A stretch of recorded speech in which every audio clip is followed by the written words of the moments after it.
Hello, everyone. Tashidele, and welcome to Tibet Talks.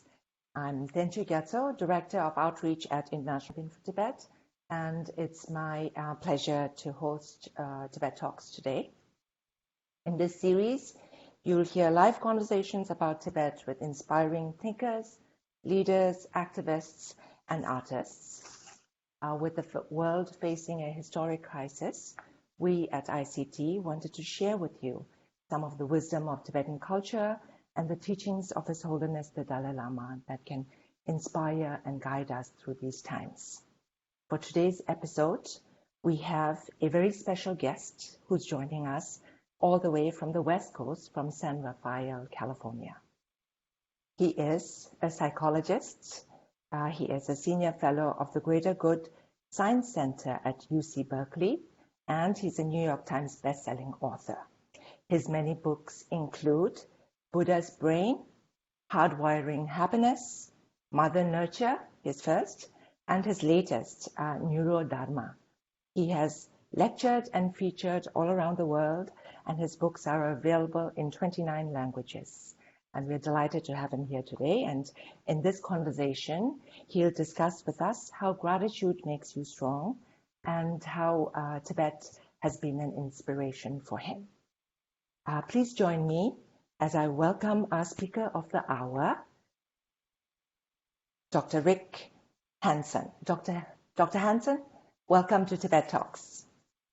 Oh, thank you very much. And it is an honor and a pleasure to be here. And greetings to everyone who is participating in this program through the wonders of modern technology, something that the Dalai Lama, of course, has been very interested in his whole life. Yes, indeed, Rick, that's very true. And also joining us today, we have ICT President Matteo Mccarthy. So Matteo, welcome also. Hello, Tencho. Hello, Rick. Good to see you. Yeah, thank you, Matteo. And we'll get started in a moment. But first, I wanted to share a housekeeping note for all those of you who are watching this live. If you would like to ask a question of our guests, there are two ways. If you're on Facebook, please enter your question in the comment section below. And otherwise, if you're on our website, please email your questions to comments@savetibet.org. We'll get to your questions at the end of the session. Okay, and now turn it over to Matteo to get the conversation started. Matteo? Yes, thank you, Tencho, and thank you very much, Rick, for joining us today.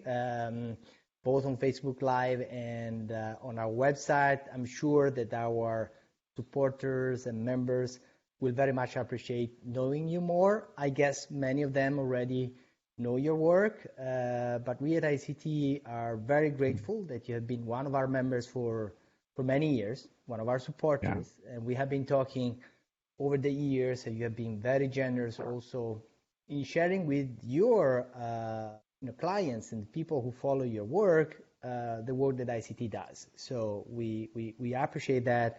And in a way, we wanted to return the favor and offer also to our members the opportunity to learn more about you and your work. So I think we can start with hearing from you instead of hearing from me. And my first question would be really to tell us how did you learn, how did you first learn about Tibet?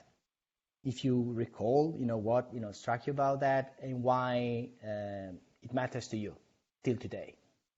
Oh, thank you. I'm not sure I can mark a particular time I heard about Tibet. I mean, I think as a teenager, I had a vague idea of Shangri-La, some sort of magical kingdom in the upper Himalayas, vaguely somewhere.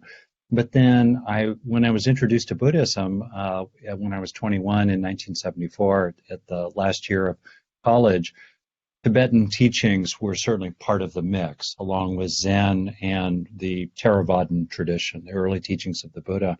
So that's probably where it began. I was also somewhat aware of the political situation there, the invasion and occupation from the Chinese army, the Chinese government, and everything around that, and the dramatic stories of the Dalai Lama's own escape as a teenager himself from his own country. So I had some sense of that. And then as the years have passed and I've become more knowledgeable about Buddhism, and also more aware of the political, historical complexities here.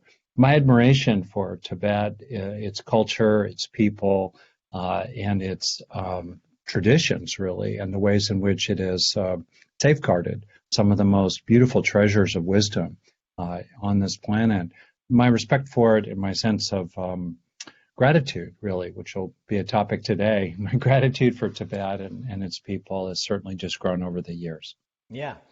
Well, that's, I think, I mean, that's interesting. And I think, if I can say, probably most of people have heard, Tibet in one of those ways, learning about this, mythical place on the Himalayas, etc.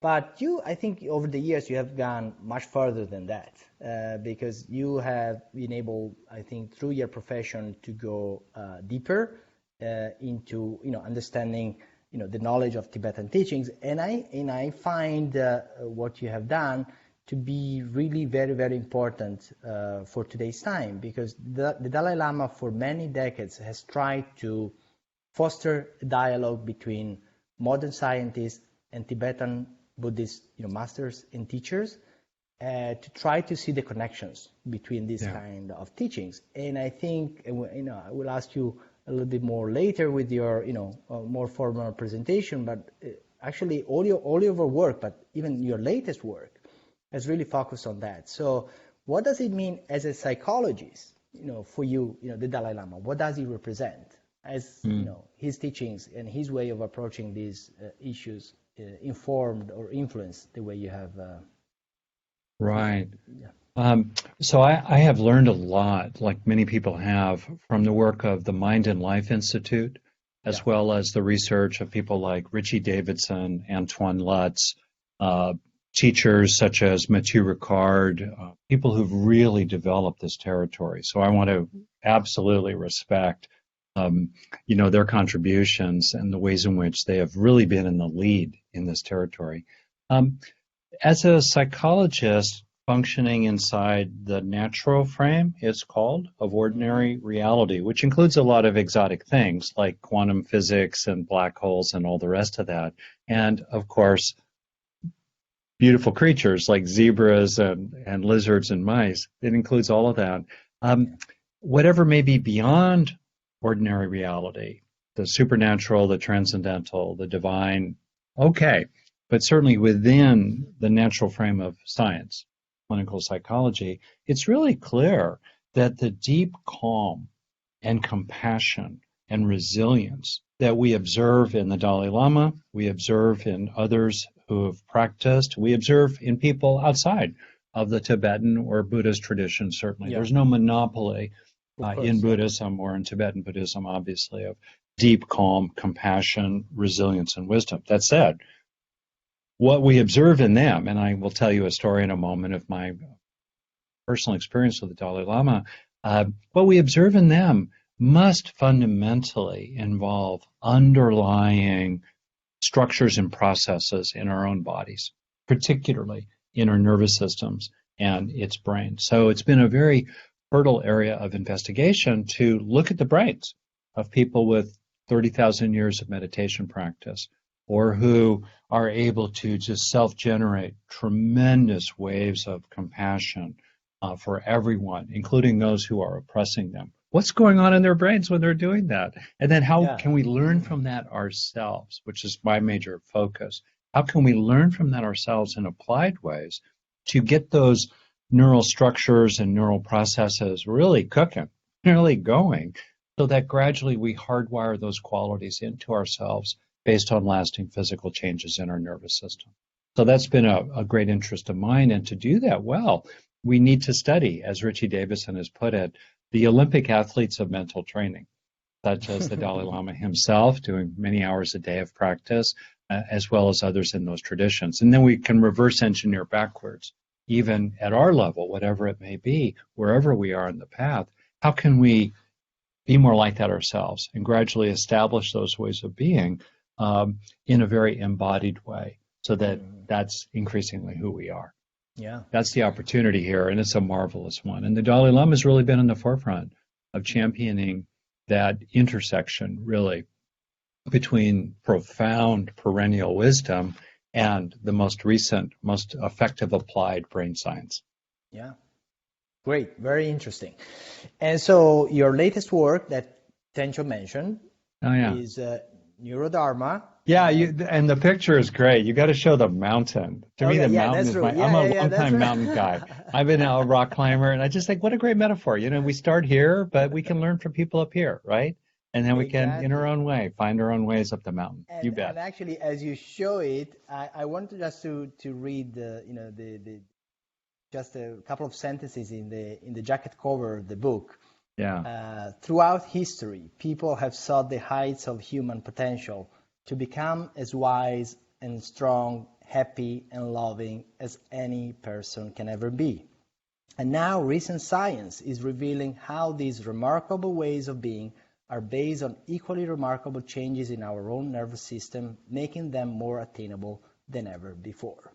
Yes. I think that summarizes, most of what you said, and I think many of the things that, His Holiness the Dalai Lama has been saying for a long time. And I think it's a very interesting time for people who are not, pretty much, involved in religion, for example, or do not consider themselves, belonging to any particular religion, to find that there's maybe some common thread that actually can unite science and spirituality. And so with that, I would like to give it to you for your, talk and presentation to explore those issues. Well, thank you for saying that. And to be clear, I want to underline two things that you just said there, Matteo. One is that what we are exploring is universal. For example, whatever is ultimate reality is universal. And then inside ordinary reality, there's the universal human DNA, the universal human brain, and the universal challenge of suffering that we all face. Old age, disease, death, loss, plagues, injustice, oppression. We face all of it.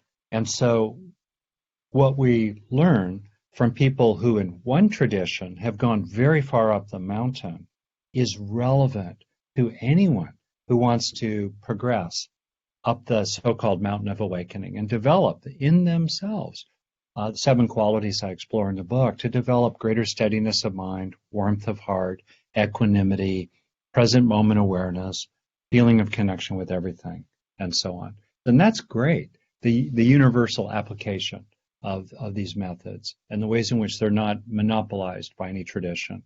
And the second thing you said that I really want to underline is that we live in a time in which there is an unprecedented opportunity, number one, to get easy access to all the wisdom traditions of the world. We don't have to walk for 6 months to find our way to one particular monastery and then stay there for the rest of our life, right? We have access with a click of a mouse to everything.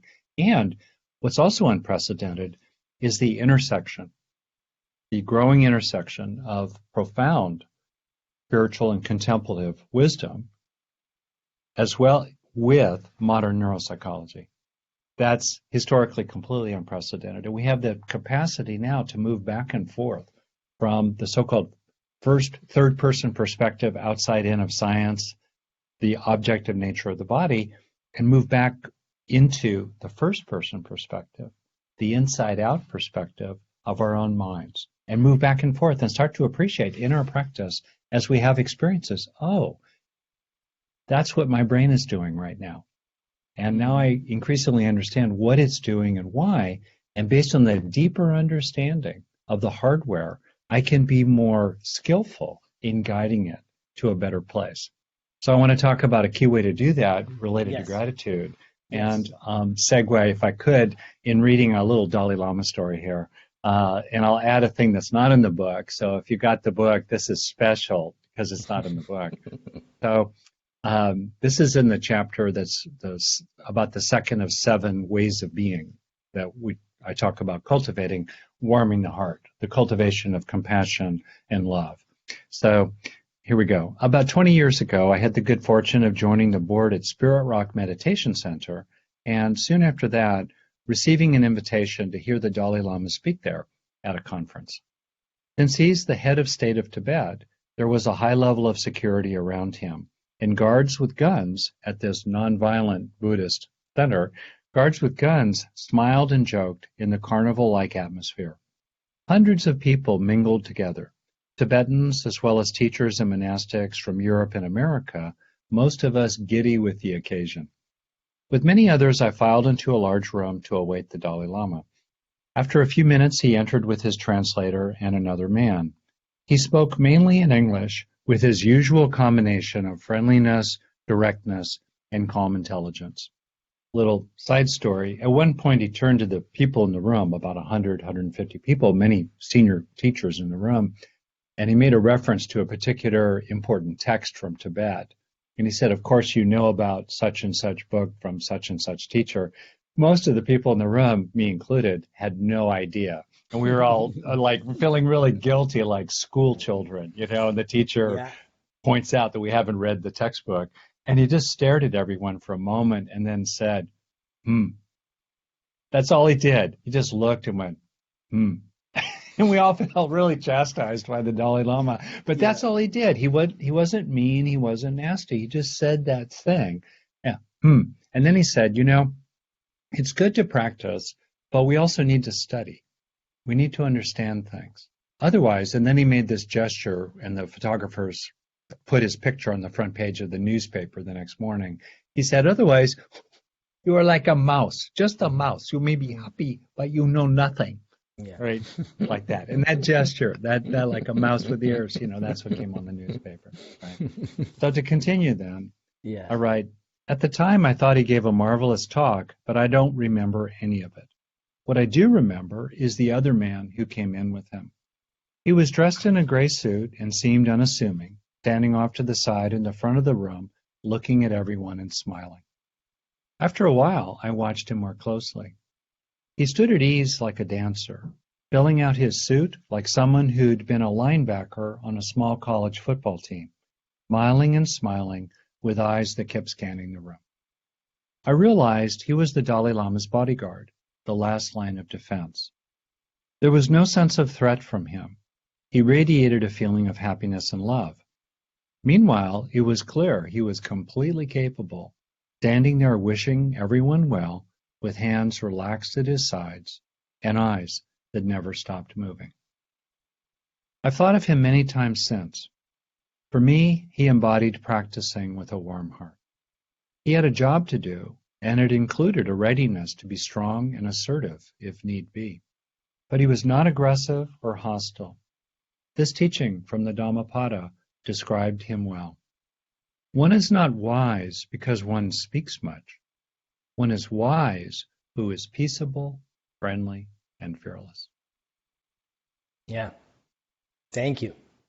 So how do we develop those qualities? How do we develop that capacity as an individual, whether you're the bodyguard for the Dalai Lama or in everyday life right now with an epidemic, a plague sweeping slowly but surely, not so slowly sometimes, through the human species right now, including America, my own country.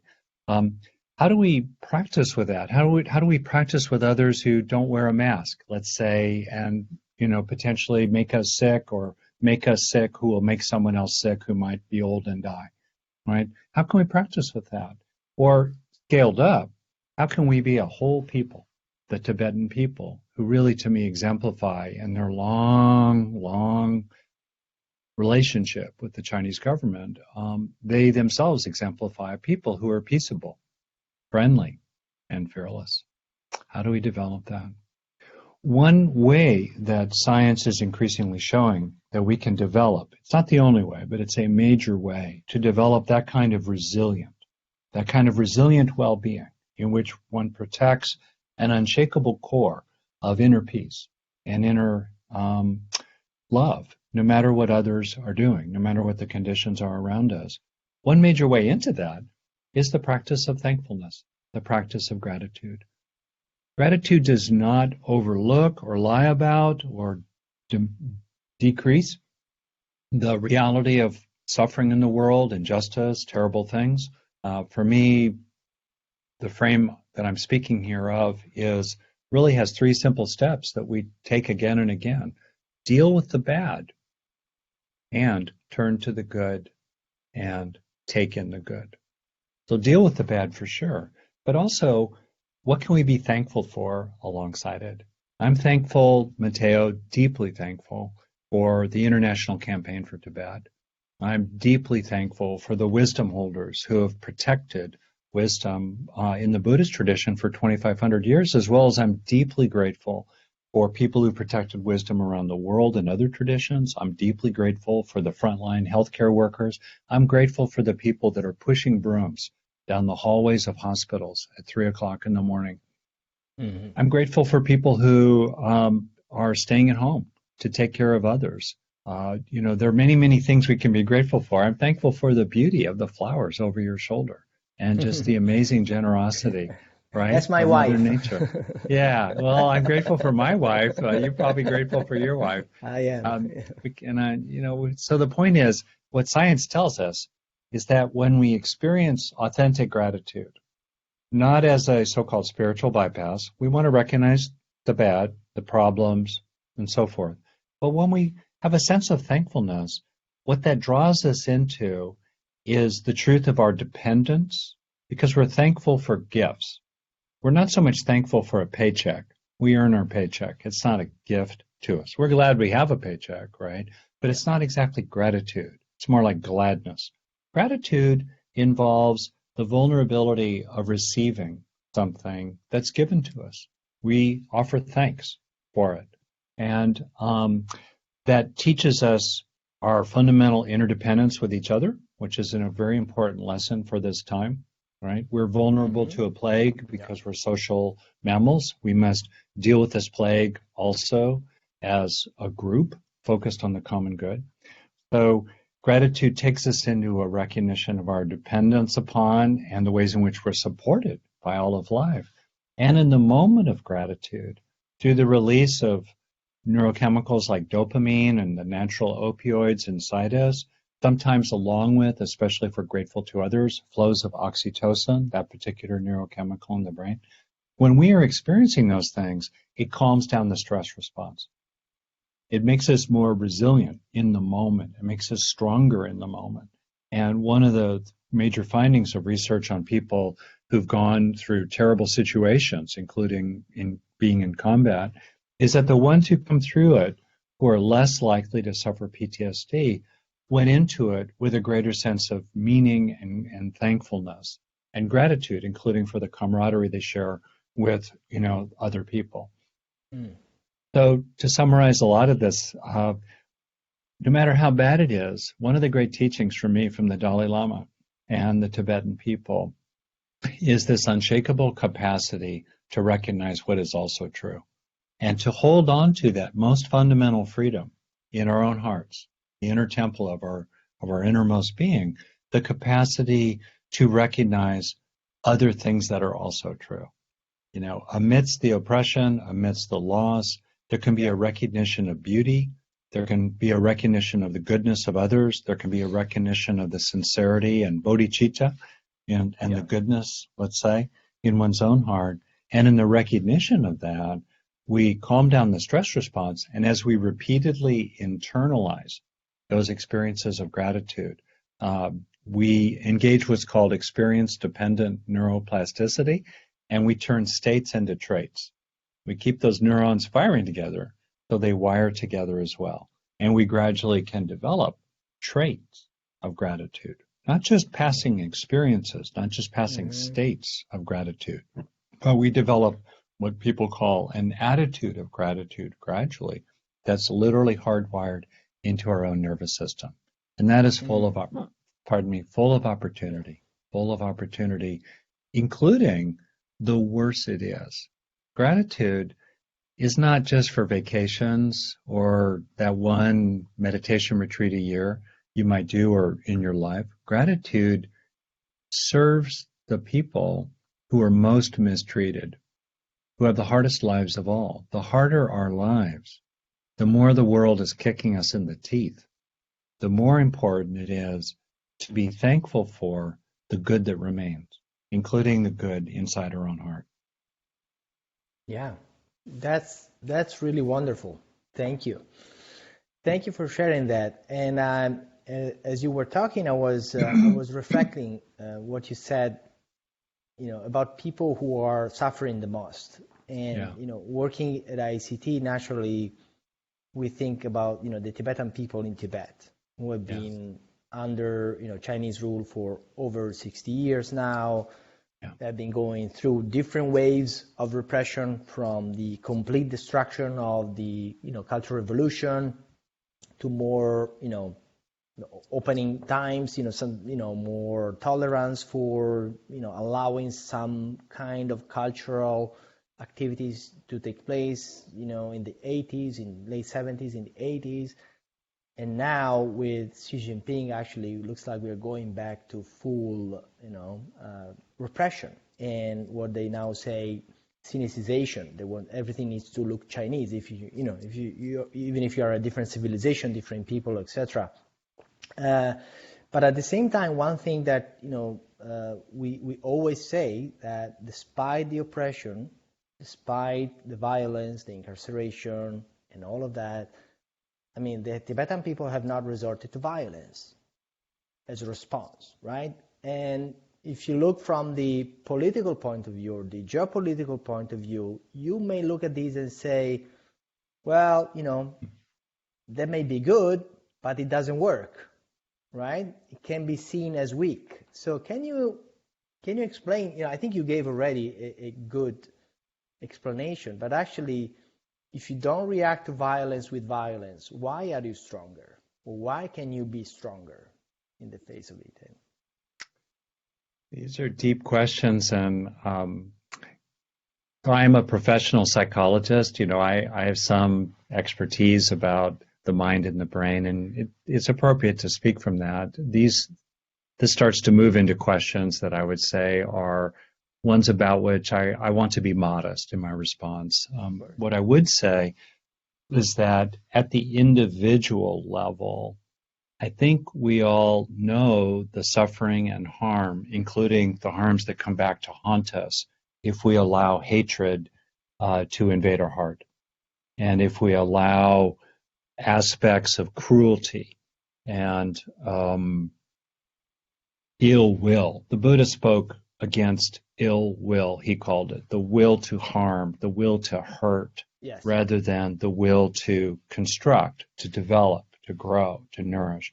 I think we can all recognize that. And some of the people that I've been most touched by actually have been American soldiers who've come back from serving in Iraq or Afghanistan, and there's a wound inside their heart related to what they were forced to do. It can really weigh on people. That seems very clear. And that also seems really clear that in my example of the Dalai Lama's bodyguard, which seems very relevant to what you're talking about here, and the deep teaching that one is wise who is peaceable, friendly, and fearless. So we can retain a fundamental fearlessness inside ourselves, even with anxiety around the edges. But there's a fundamental courage and serenity, no matter what, that is unconditional. It's not based on conditions. We cultivate that over time, or we find it inside ourselves over time. Either way, we're more able to stand in it. Okay.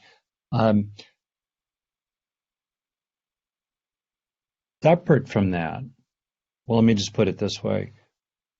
While we stay grounded in that sense of peaceableness and friendliness and fearlessness, it helps us deal with oppression, just to rest in that ourselves. Even if we look out and we think they have the guns, they have the power, or if I stand up, they will destroy my village. I cannot afford to do this, even if I want to.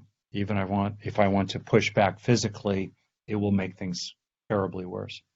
Being able to take refuge in that innermost core that is also nourished by gratitude, that's really, really useful. Yeah. Now, separately, at the complex level of revolutions and resistance and violence and so forth, I just think it's very complicated. And I have wondered, to be really quite honest. I mean, I'm an American. I mean, my country emerged through violence, through a revolution that involved guns and knives and many bloody deaths. And our own Civil War involved a lot of violence to preserve the union that we have and to eventually get rid of slavery. And so who am I to say that people should not take up arms against their oppressors? And so that's a very complicated question. I think that we've seen armed insurrections brutally suppressed around the world. The hands of American foreign policy are not clean either. It's complicated. It's a mess. So there are things I don't know about, but I can tell you this. I do know that the cultivation of a core of being inside us that is peaceable, friendly, and fearless is a wise and useful thing to do. Yeah. That absolutely. I am very sure about.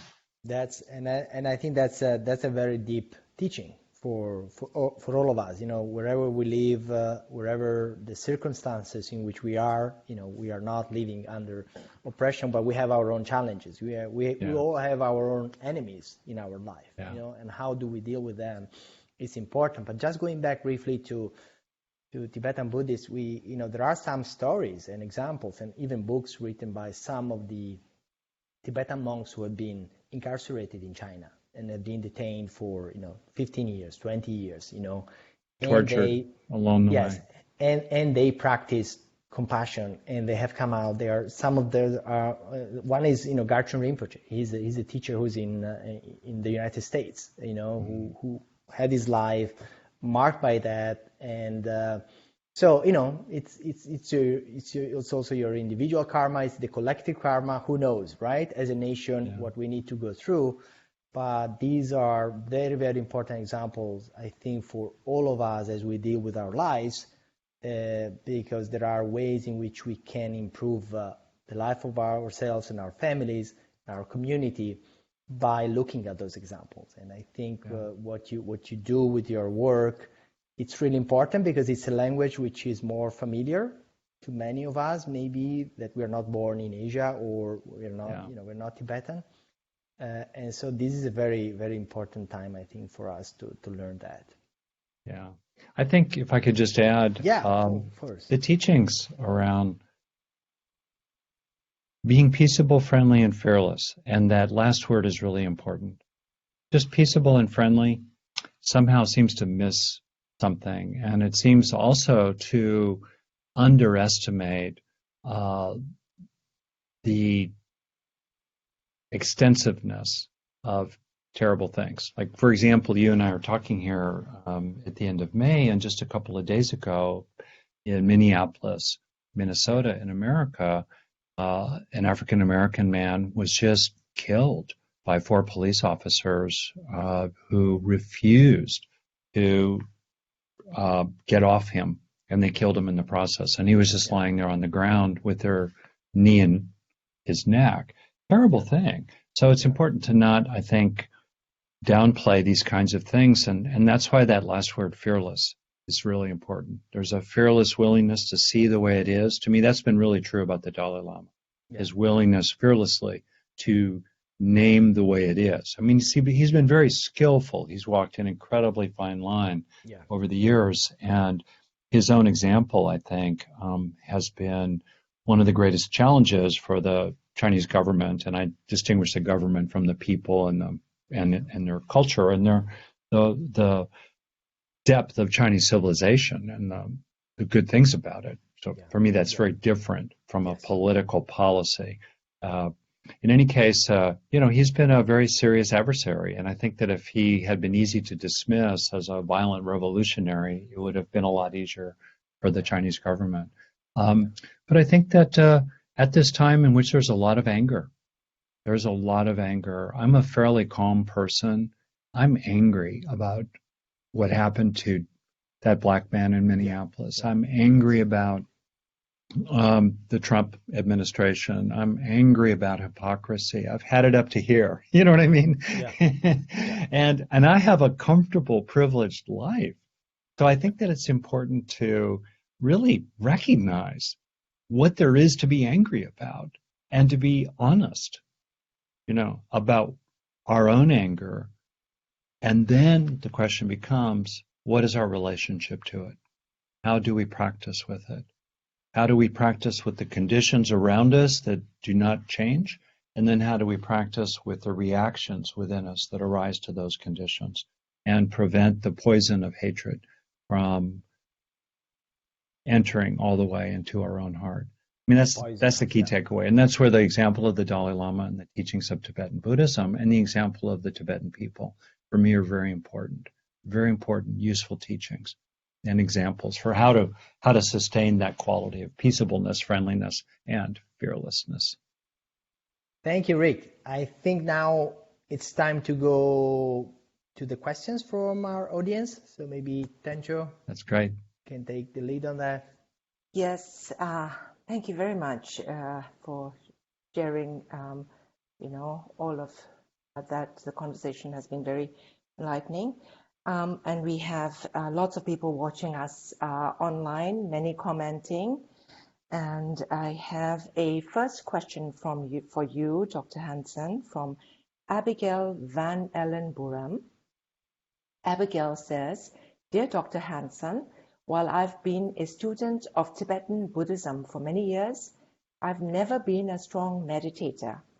I can't seem to get past the undertow of anxiety, which my particular life experience has left me with. Says, please comment on getting started and sticking with it. Thank you." Well, thank you. And I'm sorry about the anxiety, and it's there, obviously, as a response to what's happened to the person. It's very understandable. There are many suggestions about this. I'll offer a couple.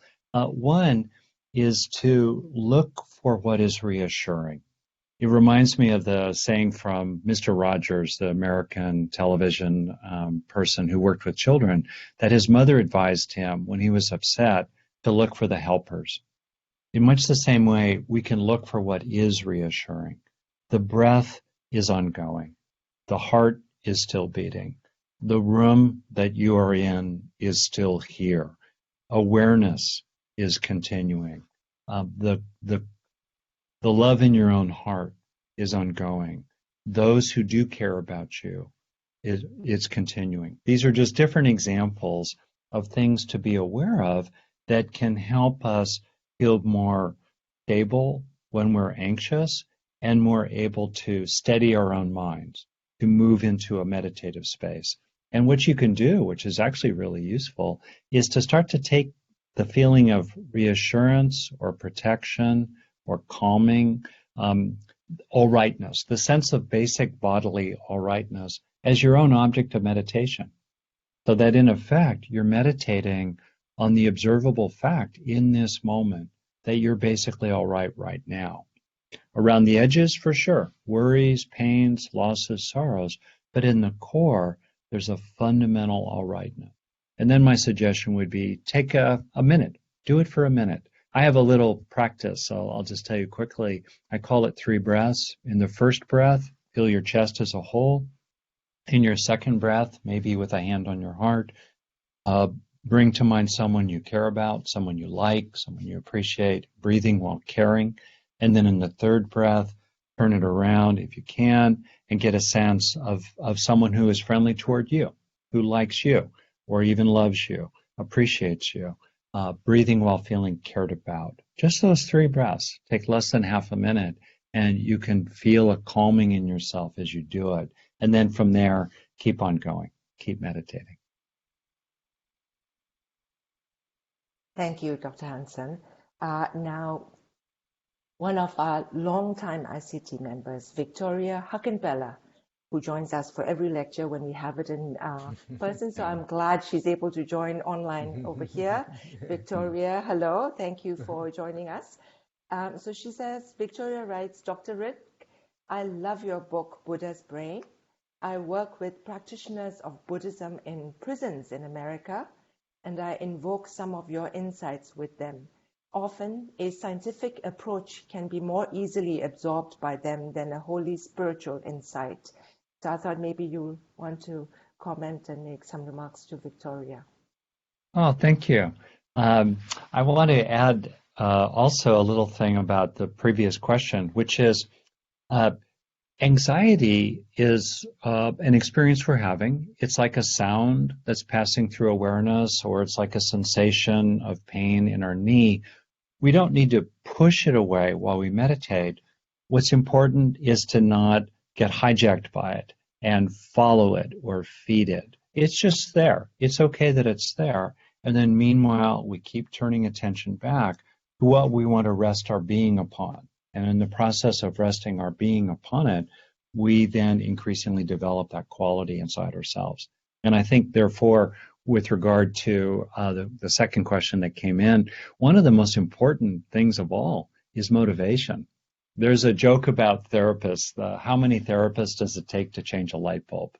Only one, but the light bulb has to want to change, right? So motivation is absolutely central. And the use of brain science and being willing to talk about what's actually changing in the body and to draw on, frankly, the authority of science in a secular country like America, kind of broadly, is really powerful to motivate people. So I think it's really effective for people to appreciate that whether it's for a minute at a time or many minutes in a row, even better, you are actually changing your brain along the way. And that's a really, really motivating and useful thing to know. On that note, we also have another comment from Erin Lenhard. And Erin says, I follow a different type of Buddhism. This past weekend, the theme of our discussion meeting was appreciation.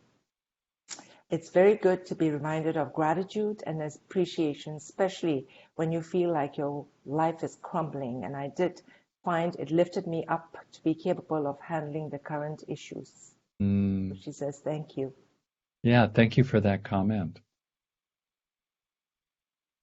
Then we have a question from Bruce Morgan.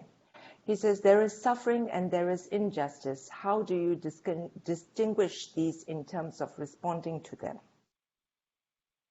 It's really profound. So I think of injustice like poverty or oppression as a condition.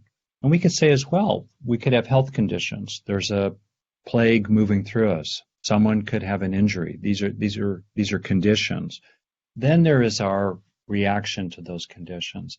And it's interesting that the Buddha made this wonderful distinction metaphorically between what's called the first and the second dart. The first dart is the condition itself, whether it's outside us, like injustice, or even a condition that's arising in our own mind. In the moment, let's say there's anxiety, as the very first person brought up. Those are the first darts of life, the unavoidable, inescapable physical or emotional pain. These are conditions. They're real. They're not to be denied. Then there are the second and third and fourth and fifth darts we throw ourselves, our reactions to these conditions. So, for example, if with regard to injustice, we fall into a sense of helplessness and immobilization, those are the second darts we throw ourselves that add to our suffering. Or if in reaction to injustice that comes at us, somehow we blame ourselves or we blame the victim, that's the second, third, fourth dart we throw ourselves. Or if we get consumed and preoccupied endlessly with our resentments about the injustice, the condition, those are second, third, fourth darts we throw ourselves. And the Buddha's teaching was that most of our suffering really comes from those second darts that we throw ourselves. The conditions are to be practiced with, to be sure, and we should try to change them as best we can. We try to lift people up out of poverty. We try to help the Tibetan people. We try to go see a good doctor for our health problem. We address the conditions around us as best we can, but as many have noticed, including myself, there's a limitation to what we can influence in terms of external conditions. But what we can always influence is the ways we relate to them. And we can gradually cultivate an inner shock absorber between us and conditions so that they may be unpleasant, they may be pleasant, they may be neutral, they may be heartfelt. But we don't have to react to that ourselves. We can preserve an underlying equanimity and an equanimous, resilient well-being in our core and not get caught up in our reactivity to various things, which is such a major engine of suffering. Thank you, Dr. Hansen. I think we have time for maybe one last question. We have from Tenzin Lode. Tenzin Lode says, Töchtele, Dr. Hansen, thank you very much for this wonderful discussion. And his question is, what type of practice do you recommend after building that foundation of practicing awareness and mindfulness? That's a very deep question. You know, for me, it's funny. I think what's really useful to practice has to do with the longings in our heart. In other words, what calls your heart to practice? That's the most important practice. It's the one you will actually do. What calls your heart? And I think in us, our heart is called to feelings of calming, settling, and centering that have a sense of love and contentment and peacefulness in them. Not out of trying to fake that or force that, but rather more coming home to that underlying sense of peacefulness, contentment, and love. To me, that is a very fundamental process. From a kind of technical standpoint, it's foundational to be able to steady the mind at least a little bit. That's why that's the first of the 7 practices in my book, to be able to stabilize attention. So when you sit down to follow your breath, you're not immediately distracted, halfway through your first breath, inhaling, present, exhaling, gone, right? Now you want to be able to steady your mind increasingly. So the foundational trainings in shamatha and concentration, these are just really, really good foundational trainings. But then I think it's really important that a meditative practice be juicy, that it have an aliveness in it. And I think that's one of the wonderful, actually, emphases that you find in the Mahayana tradition, including in Tibet, this emphasis on loving kindness, on compassion, on bodhicitta. And so that's or gratitude, that's what I would say. So if I were to really summarize it, I would suggest commit to meditating a minute or more a day. And then in your meditative practice, rest your mind upon what draws your heart. And as you rest your mind, rest your attention on what draws your heart, you will gradually internalize that way of being, and it will become the habit of your heart increasingly over time. Thank you very much, Dr. Rick. On that note, I think we're ready to wrap up. Would you like to add any last comments? Oh, if I may, I would say 2. One is a teaching from the Dhammapada. It's a proverb. I'll say it right now. Think not lightly of good, saying, it will not come to me. Drop by drop is the water pot filled. Likewise, the wise one, gathering it little by little, fills oneself with good. Gratitude, thankfulness is one way to fill ourselves with good. Respect for the efforts and examples of others, including in the face of terrible conditions, whether it's frontline healthcare workers in hospitals these days or the Tibetan people for more than 60 years. Respect for what others are dealing with also can fill us with good. And the last thing I'll just say in that spirit is that if we lose sight of the treasures that are guarded by the Tibetan people and protected and conserved and nourished by them, it will be a terrible, terrible loss for humanity, a terrible, terrible loss for humanity. I hope you will join me in witnessing the mistreatment of the Tibetan people and standing with them with a commitment to justice and non-harming people. And then in all that, join me also in supporting the great work, as I clear my throat here, the great work of the International Campaign for Tibet. Thank you. Thank you. Thank you, Rick. I just want to remind our viewers that you can learn more about Rick's work. Dr. Hanson, as he's known professionally all over the world, through his website. He has also a wonderful newsletter. I think you send every day tips. Once a week, 150,000 people. It's free. So people can join on rickhanson.com, if I'm correct. rickhansen.net. Sorry about that. But also, I would encourage all of you to get this book. It's available on Amazon. It's a very optimistic book. It gives you the tools to deal with a lot of anxiety, a lot of the issues we're all dealing with. So I would really encourage you to take advantage of that opportunity, because we need to empower ourselves. And, as you have heard today, Rick has been doing this for many, many years, and it's a blessing for all of us to be able to share his wisdom and, and practice, which have affected, many, many people all over the world with all of you. So Neurodharma on Amazon is available, easy to get. Thank you. Yes. Thank you. Thank you both very much for that. Thank you, Rick. I know, and thank you, Matteo, for sharing their website, because we still had more questions coming. So I'm sure viewers will join you online and learn from you more. Thank you, Rick, for this wonderful, wonderful conversation today with us. Bye-bye. Bye-bye. So before we go, I wanted to share one special announcement that there will also be the opportunity to hear His Holiness the Dalai Lama today for all of us. It's a special empowerment teaching that will be web streamed live from his residence in Dharamsala. You can find the details at dalailama.com/live. It's 11:30 p.m. on the East Coast time for us here, today and tomorrow, so it's for 2 days.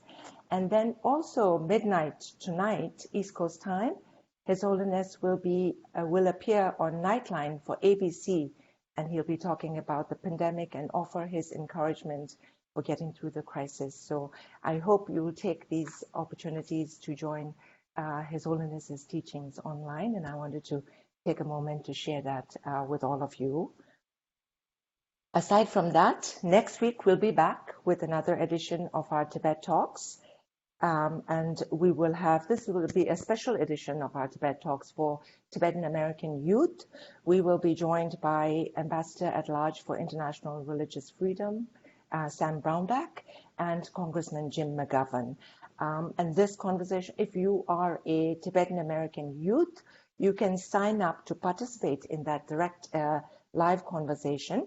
The link is on our website at savetibet.org/TYLP-2020, and it's also posted on our Facebook page and our website.